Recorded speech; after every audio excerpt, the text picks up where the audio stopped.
Greetings, everybody. Good afternoon. It is time for another brain scrubbing. And oh, you wired me awake and hit me with a hand of broken nails. Yeah, you tied my chain and pulled my lead and watched my blood begin to boil. But I'm gonna break my... Whoops. I'm gonna break my rusty cage and run. I'm gonna butcher this song. I'm gonna break my rusty cage and run. Not and run. Now, if your first thought is, God damn, he is butchering this Johnny Cash song, stop what you're doing and get your freaking mind right, man! Of course, the theme of this video is my favorite band, Soundgarden. Now, why all of a sudden? Because I've talked a little bit about topical music stuff, I've talked about a couple movies that are little to no consequence to me in the long run. And I've had a couple aborted bullshit videos that will probably never see the light of day because they were complete trash. Feeling Minnesota.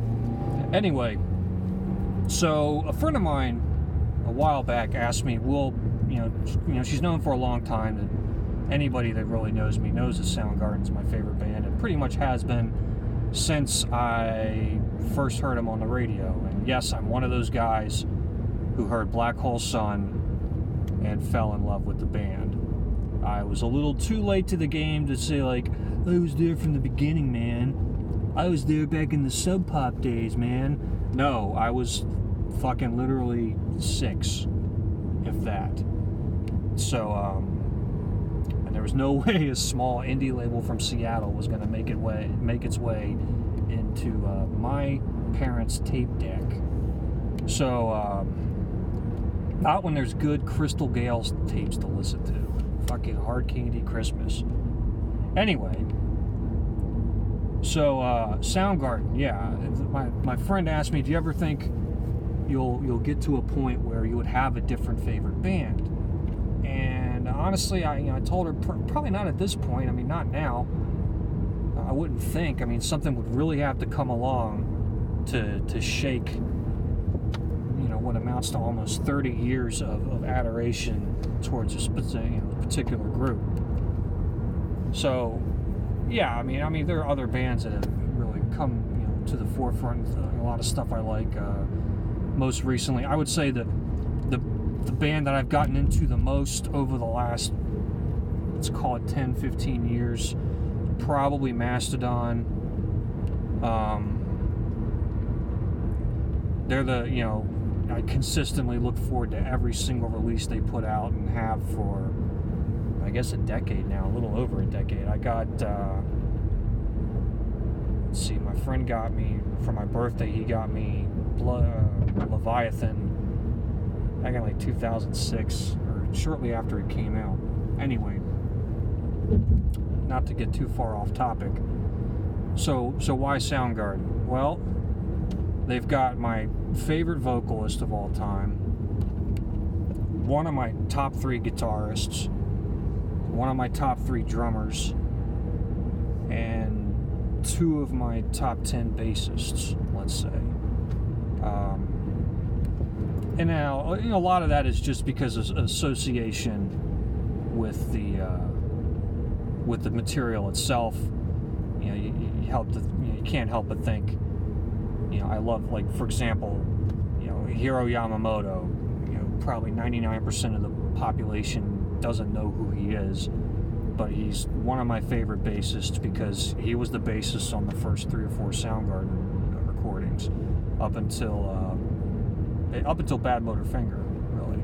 That's when Ben Shepherd came on, and then he's in that group too, just because, not necessarily, not for their particular skills or personalities as players or anything like that, more just because of how they associate or tie into these songs and records that I love so much. So, likewise with, well, actually not so much with Kim Thale, the guitarist. I like him just because I think he's a fucking awesome, crazy, unconventional guitarist, and he's got a kind of a goofy, aloof personality. But now, to be fair, like in full disclosure, just based on interviews, I probably would not enjoy hanging out with any of these guys in person. They do seem kind of like they're dicks, but I don't care. They wrote Bad Motor Finger, so they get a pass on that. And maybe Matt Cameron. He seems like a decent dude. I mean, I don't know. I haven't really read a lot of interviews with him, but the other guys, not so much. Now, not to speak ill of the dead, of course, with Chris Cornell taking his own life, which really, really messed with me. Not initially. I was just sort of numb when I first heard it. I was like, oh God, another. All my heroes, they're all dead. To quote the Mastodon song. It's not true. They're still alive, but who knows how long that band's gonna last. I never really got the impression that I would want to hang out with, the guys in Soundgarden. Like I like to hang out with the guys in Havoc, for example, or High on Fire, or I don't know, what's it like, Revocation. Like Dave Davidson seems like a pretty good dude. Again, not to beat a dead horse, I don't care about your personality if you're making tremendous art. It's only when like criminality and just really boorish or dickish behavior to the fans comes in, that's when you kind of start to lose me. Which really, that did happen with Soundgarden when they went on their hiatus, their 12 or 13 odd year hiatus. Back before they, these royalty checks will last forever. We don't need to start any other projects. Oh God, I'm sleeping on a couch. Time to get the band back together. So, I am glad I got to see him live. When I was a kid, back in high school, and they broke up, I was kind of depressed about that. I'll never get to see him live, blah, blah, blah. And my buddy, he was right. He was like, oh, they'll do a reunion tour in 20 years, don't you worry. And I kind of shrugged it off, laughing. Yeah, you're probably right. But, at the time I wasn't thinking, but it won't have the same vibe, it won't be the same. I'll be different, they'll be different. Which turned out to be true. I mean, they're all in their 50s and 60s. I'm almost 40, so it's definitely changed. But I did get to see him at a big concert in Washington, D.C., not state, and that was pretty cool. I was really close, and I actually, like, during the set, I was just stationed in front of Kim Thale because that's what I really wanted to see, is just watch him play. And at one point, I was like, "You're the man, Kim." And he kind of smirked. I know he could hear me. It was cool. And then he looked right into my eyes. No, that didn't happen. I spent half of that day holding up crowd surfers. I was like, I'm too old for this shit. It was like, after like the fourth one in a row, I was like passing them off to the bouncers. I just looked at the bouncers like, this is turning into work. He just kind of laughed. But it was fun. I loved it. It was a great show, great set. Chris Cornell's voice was surprisingly good based on what few recordings I had watched up until then with their reunion shows. And some of it was like, ugh. But no, he was on point there. He couldn't quite hit those highs like he used to, but I mean, the man drank and smoked a lot. He smoked a lot. He drank and smoked a lot. So, for what it's worth, he did what he needed to do, and it was a great time. Matt Cameron is just on point. It was a fun concert. So, I guess I'm not really talking about why I like the band so much. Mainly just because they're just really, I think, probably the most offbeat of the big four of the Seattle bands.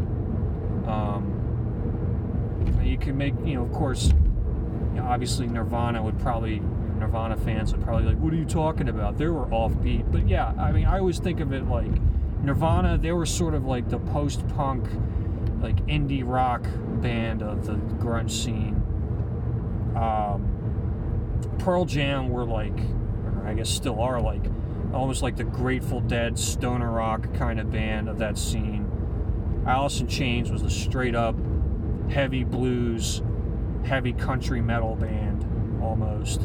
And then you had Soundgarden, which was really almost undefinable. Like they had elements of Sabbath and classic metal, but then they had like really straight, crazy punk kind of songs.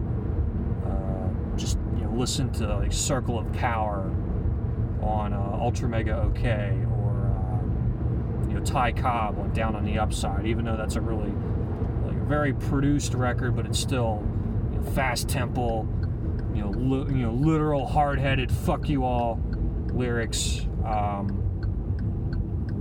So they were kind of all over the place, and I just liked their loopiness and just the contrast between these dirty guitars and Chris Cornell's like screeching, piercing voice that could just cut through any mix. I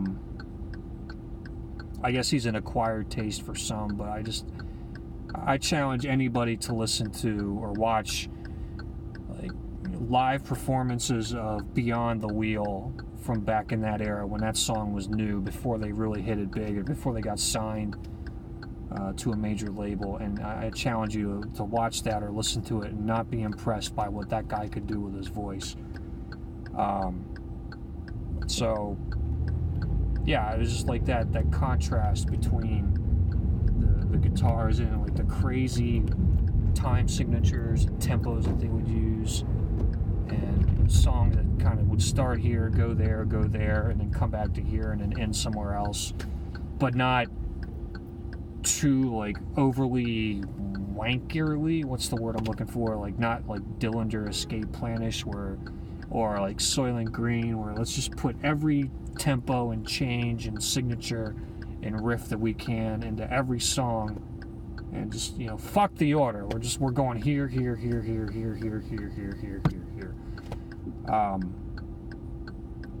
which I mean, it's, if that's your thing, that's cool. I mean, I got a couple Soylent albums. I've never really been a Dillinger fan. Ironically enough, Dillinger actually covered Jesus Christ Pose, and I actually like the cover that they did, and I think they've got to be Soundgarden fans in some respect, because they quoted them when we saw them live. I can't remember exactly what it was. We saw them open up for Mastodon years ago.